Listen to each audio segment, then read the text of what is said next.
Bien, vamos a retomar un poco lo que veníamos hablando la clase pasada con Agustina, ¿sí? Arranquemos con el PMO. ¿Quién me puede decir qué es el PMO? El plan médico obligatorio. Ok, ¿y eso qué significa?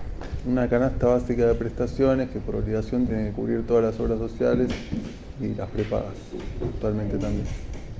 ¿Y quiénes son los beneficiarios de esa canasta básica? Todos los afiliados con certificado de discapacidad y de otras prestaciones, no, todos los afiliados. ¿Solamente los que tienen certificado? No, perdón, me equivoqué. Todos los afiliados de PMO y los que tienen certificado, leí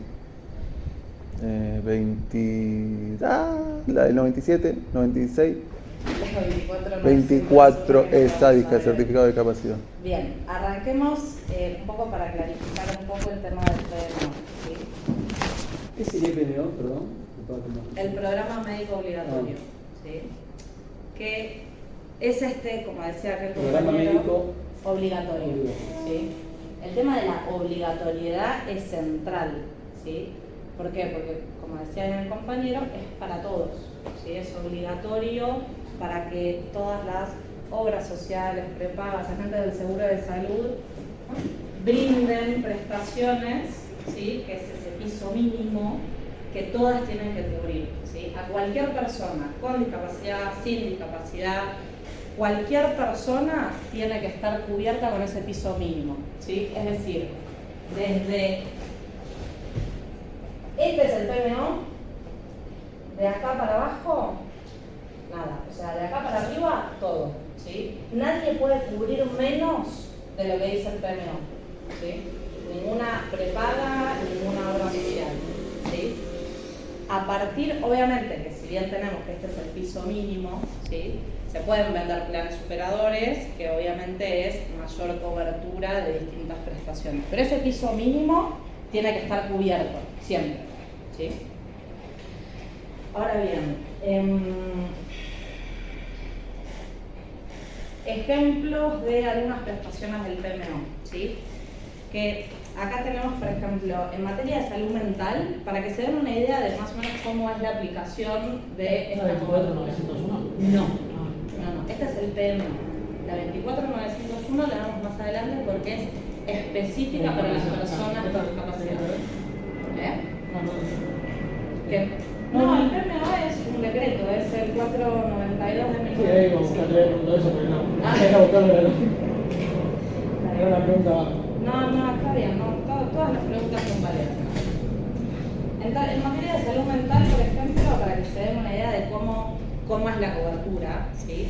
Te establece que se cubren hasta 30 consultas ambulatorias por año y las consultas no pueden ser más de 4 por mes, ¿sí? Es decir, 30 consultas al año están cubiertas, ¿sí?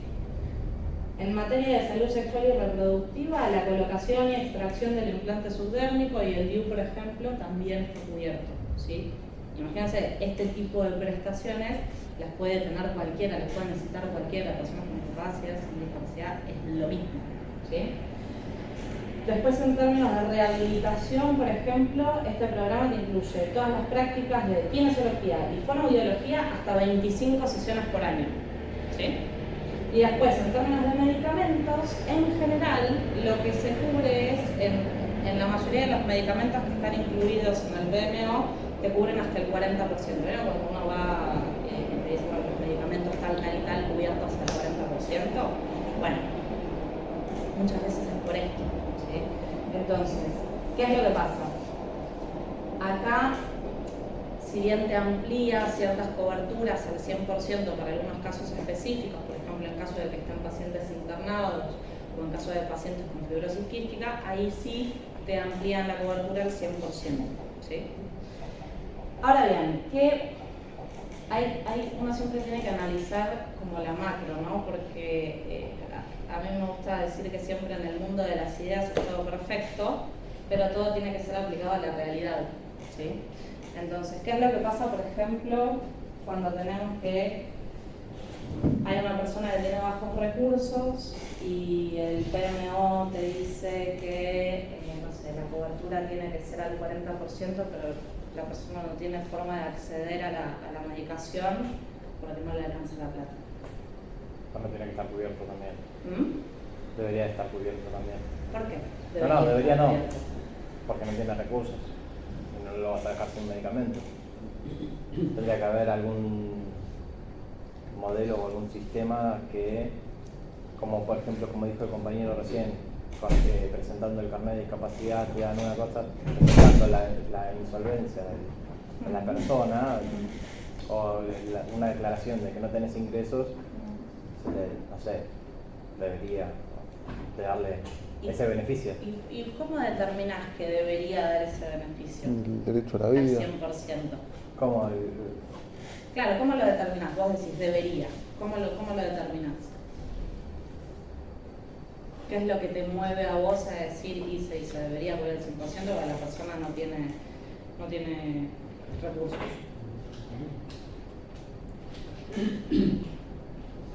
¿Cómo lo debería yo hacer? No sé. No, pienso, o sea, es desde, vos lo estás manifestando. Sí. Para mí esto debería ser así. ¿Por qué vos crees que debería ser así?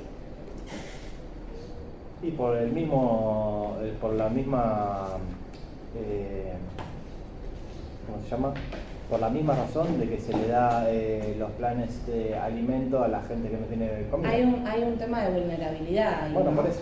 Entonces uno ahí se tiene que empezar a ponderar cuáles son los derechos que están en conflicto, cuáles son esos derechos que entran en colisión, ¿no? El derecho a la salud, el derecho a la vida, contra el derecho a la propiedad de la prepaga, por ejemplo, ¿no? ¿Y qué es lo que pasa? En muchos casos terminamos encontrándonos con vasta jurisprudencia que te dice justamente que, ok, esta persona no tiene recursos, listo, vos prepaga que tenés que cubrir el 100%. Pero te lo digo yo porque soy juez, porque hay una situación de vulnerabilidad y en definitiva es lo que corresponde hacer, ¿sí? Ahora, esto pasa también cuando hablamos de prestaciones en materia de discapacidad, ¿sí? Que acá es donde vamos a entrar a la ley 24901, ¿sí? Anótense que la ley 24901 debe leerse, no lo van a leer, pero bueno, por lo menos para que sepan qué es lo que es, la resolución 428 del 99, ¿sí?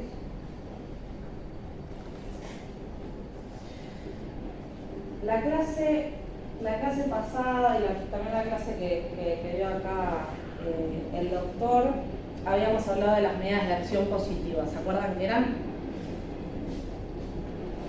¿Se acuerdan? Estabas perdido.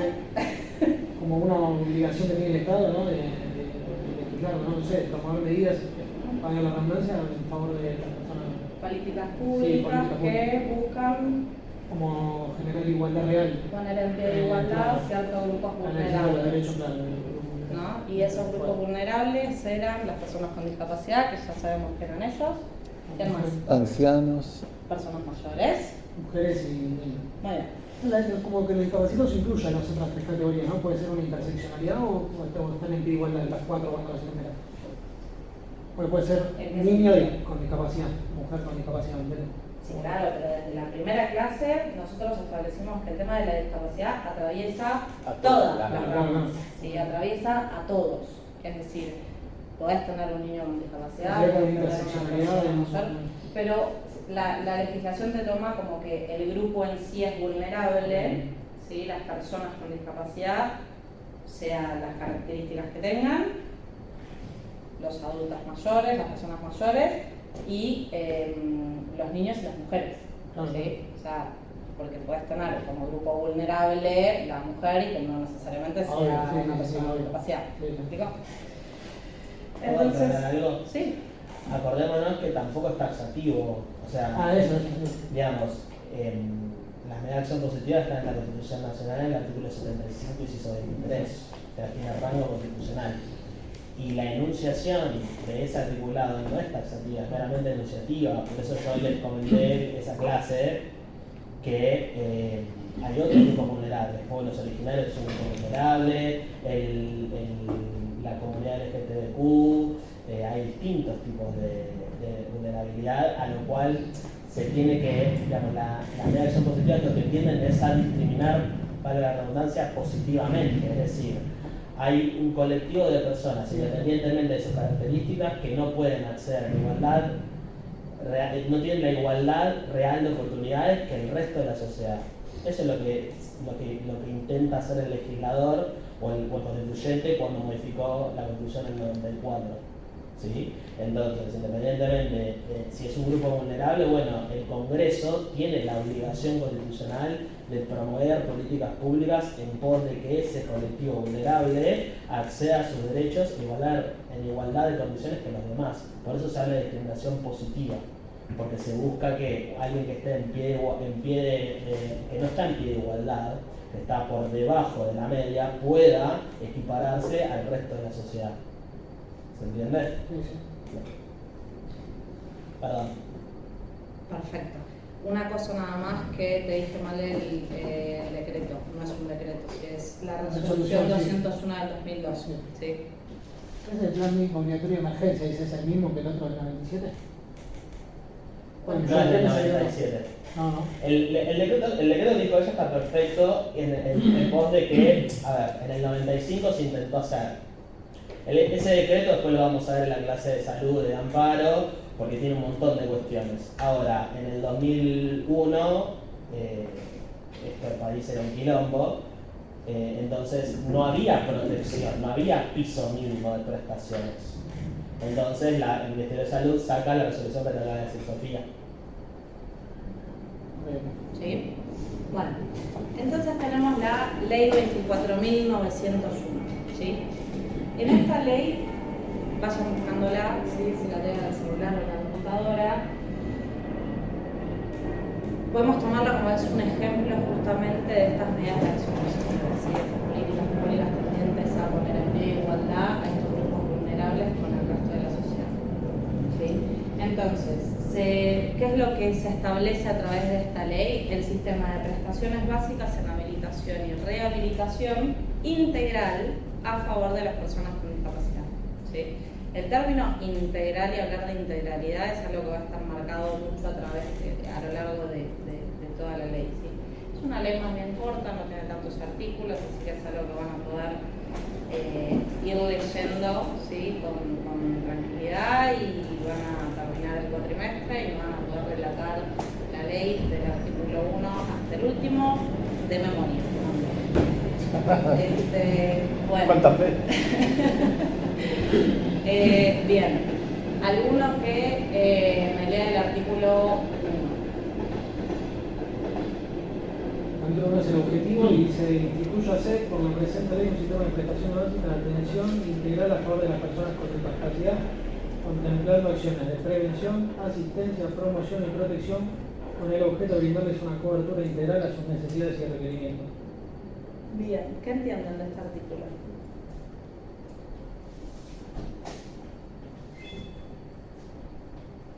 Como que bastante, ¿no? Al hueso. Claro. ¿Qué palabras le llaman la atención del artículo? Vamos a ver la palabra integral. ¿Y qué crees que es integral? Yo creo que integral que no solo en salud, sino en todos los ámbitos de la vida de la Abarca persona, todo. abarca todo. Claro. Básicamente vamos a ver que hay distintos tipos de prestaciones, ¿sí? que se establecen justamente para tratar de funcionar como apoyo a que la persona pueda desenvolverse con la mayor autonomía posible y que esté justamente en pie de igualdad de todo el resto, ¿sí? O sea, porque, de vuelta, partimos a partir de una desigualdad estructural que está dada y es reconocida por todos, ¿sí?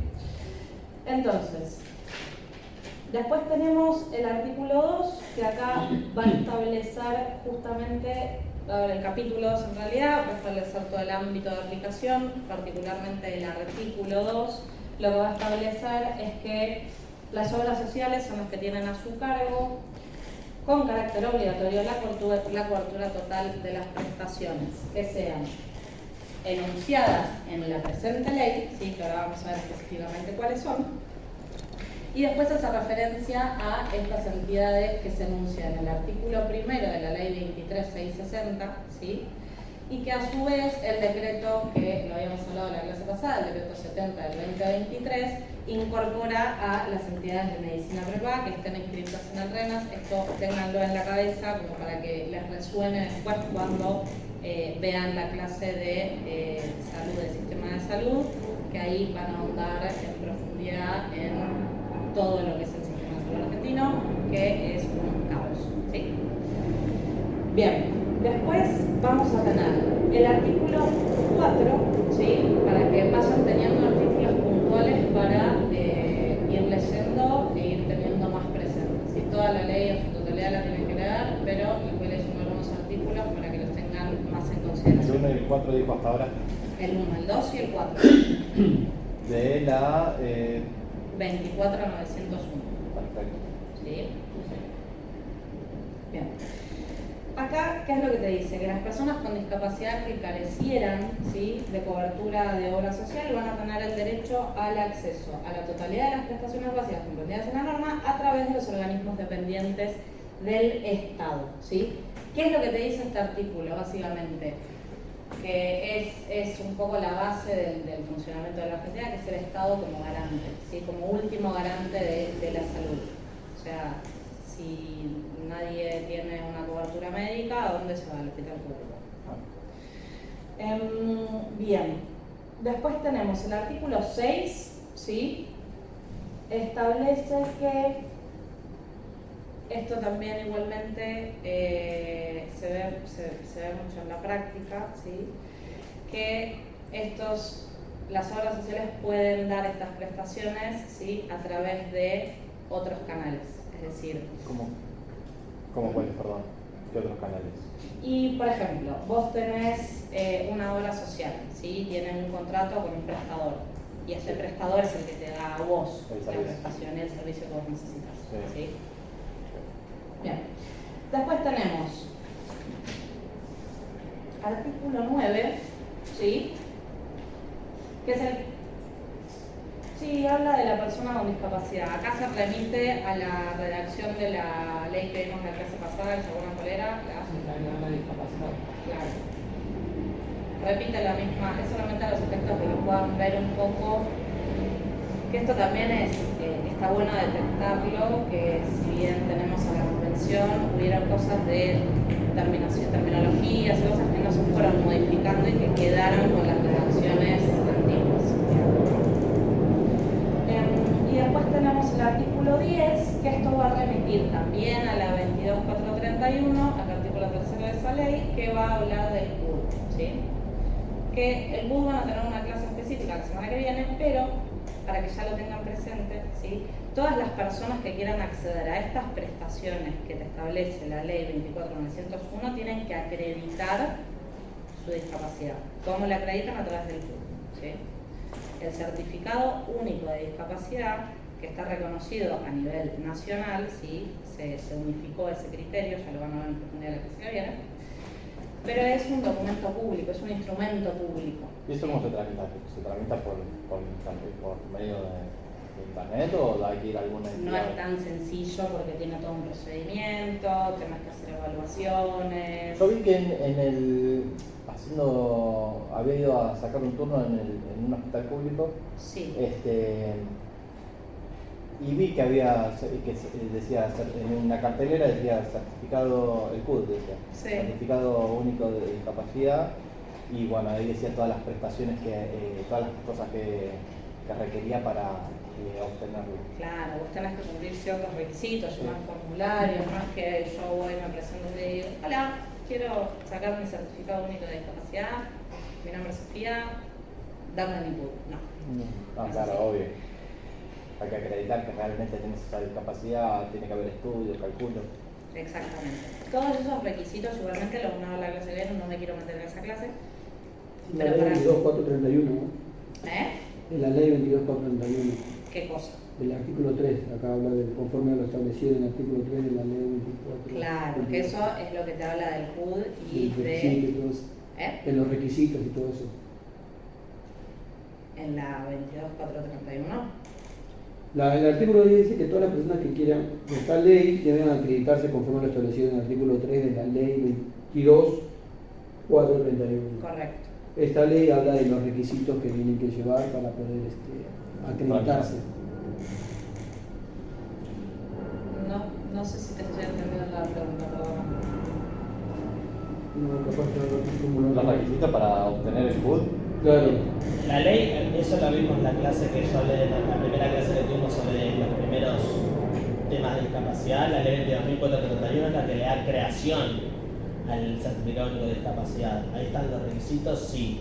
Ahora, como es un documento público, como bien decía Sofía, que se tramita según la jurisdicción, quizás en alguna jurisdicción te puedan pedir un requisito más que no esté, eso es lo básico. De igual manera, la doctora Carolina Wynn, que es la coordinadora de discapacidad y salud mental, va a venir la próxima clase a hablarles 1 hora y media sobre CUD. Entonces no les quiero seguir adelantando, porque si no le quemo la clase a Carolina, ¿se entiende? Lo dijo muy enfáticamente. Bien, que la clase Va a ser intensa, quiere decir. Claro, sí, Ok. porque Carolina es así, sí, ya la van a conocer, va a ser así. Por Está eso. bien. Bien. Que, a ver, esto igualmente es para que lo sepan y para que lo tengan presente, ¿sí? Esto de alguna manera es como que te regula un poco todo, ¿sí? A ver, vos tramitas el CUD y no es constitutivo el CUD, o sea, declara, certifica que la capacidad existe, ¿sí? Que la tenés, perfecto. No es que yo voy y digo quiero sacar un CUD porque me faltan las 2 piernas y hasta que no me dan el CUD las piernas las tengo. O sea, es un extremo, ¿no? Claro, sí, obvio. Pero digo, obviamente lo que hace es certificar y decir, bueno, a partir de este certificado, las personas que lo tengan pueden acceder a las prestaciones que están dadas en la 24.901, ¿sí? Bien. Seguimos. ¿Cuáles son estas prestaciones básicas? ¿Sí? Ahí están agrupadas en 5 rubros, así como genéricos de las básicas, ¿sí? Después tenemos en otros capítulos otro tipo de prestaciones. En primer lugar tenemos las prestaciones preventivas, ¿sí? Estas están enfocadas a la madre y el niño, ¿sí? Porque lo que buscan justamente este tipo de prestaciones es el óptimo desarrollo desde la concepción, ¿sí? En adelante. Entonces el objetivo un poco que tiene es evitar, por ejemplo, ¿no? Detectar patologías, hacer una detección temprana, evitar algún tipo de patología que surja durante el desarrollo del niño en el embarazo. Perdón, ¿cuál es la primera prestación básica? ¿Dijo? Preventivas. Preventiva. Ok. Entonces, este óptimo desarrollo es desde un punto de vista tanto físico, ¿sí? Físico-psíquico, como social, ¿sí? Y ahí uno después, obviamente, ahonda y esto es como un pequeño resumen de lo que significan estas prestaciones preventivas, ¿sí? Pero uno tiene que verlo como, qué sé yo, a lo largo de la vida de una persona, los primeros pasos, ¿no? Después tenemos las prestaciones de rehabilitación. ¿Qué es lo que buscan? La adquisición o restauración de aptitudes, ¿sí? Para lograr la integración social a través de un proceso continuo y coordinado de metodologías y técnicas específicas, ¿sí? ¿Qué significa esto?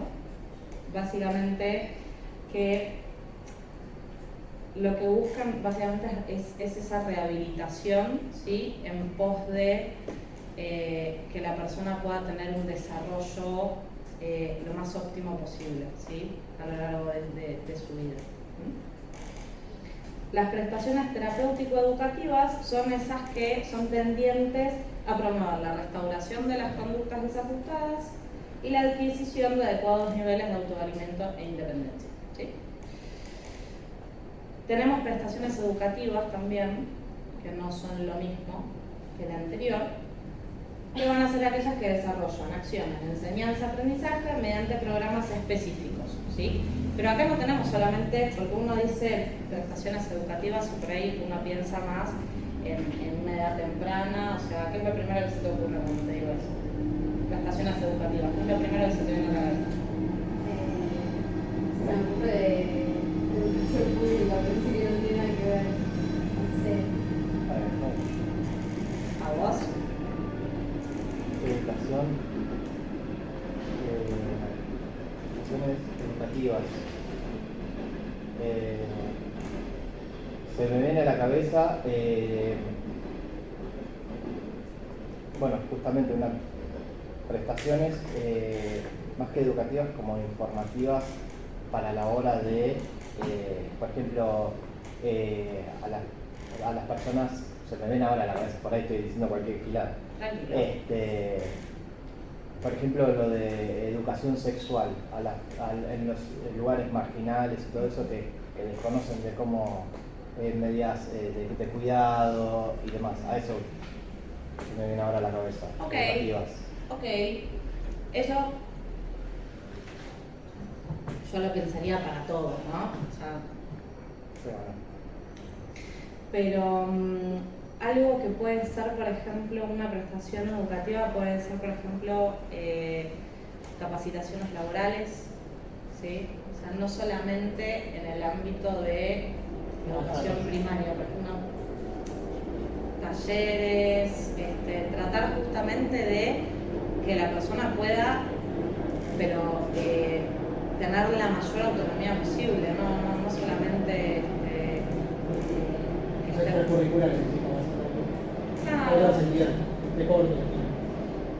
Sí, no sé si podría ser, no sé. Pero a lo que voy es algo que te permita o le permita a la persona, te permita a vos desarrollarte de la manera más autónoma posible, ¿sí? O sea, por eso esto de las capacitaciones laborales, talleres y demás, no solamente en el ámbito netamente de la educación, por ejemplo, primaria. ¿Sí? ¿Cuál era la profesión anterior a la educativa? La anterior tenemos las terapéutico-educativas, ¿sí? No, la anterior a esa, perdón, es la. Y la anterior es rehabilitación. rehabilitación. No, tenés rehabilitación, terapéutico-educativas y educativas. Claro, pero es con la anterior. ¿Cuál era la que estabas preguntando? Sí, esa terapéutico educativa. Ah, listo, perfecto. Bien, y después Pero tenemos perdón, una las... es terapeuta educativa y repasemos y las dejo anotadas acá, así no hay dudas, ¿sí? Prestación básica. Tenemos prestaciones preventivas. Enfocadas a la madre y al hijo. Muy bien. Después tenemos prestaciones de Rehabilitación. rehabilitación. ¿Ven ahí? Sí, sí, sí. Sí. Prestaciones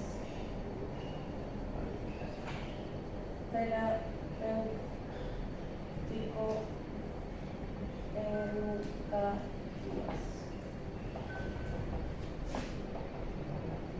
Y prestaciones educativas. Y la última,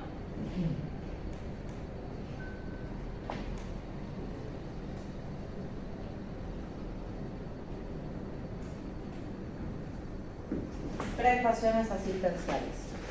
¿Sí? Terapéuticas, perdón, acá se me complicó una cosa. Dijo terapéuticas educativas y educativas, y dijo que no eran lo mismo. Claro.